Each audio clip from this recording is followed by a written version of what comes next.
I think people are asking why. I mean, we're getting in a worse and worse position, and you just give us the same message of personal responsibility, and it's just not working. Well, but we do know through the data where the numbers are at.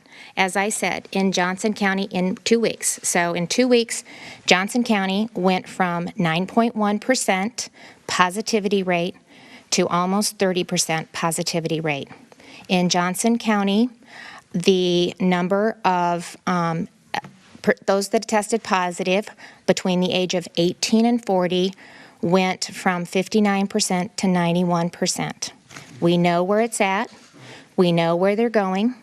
I've added additional mitigation steps to address it, and that's been over a 2-week time frame. And just like we saw early on when we saw some outbreaks in some of our processing plants, we went into the hotspot, we tested, we identified, we put in additional PPE, we separated those that were testing positive with those that were testing negative, we did the quarantine, and we brought them back down. And so we're going to monitor this next week, and we're going to see if the mitigation efforts that we've applied starts to reduce those numbers. And if they don't, then we'll take additional steps. But right now, I feel that that's the steps that we can take.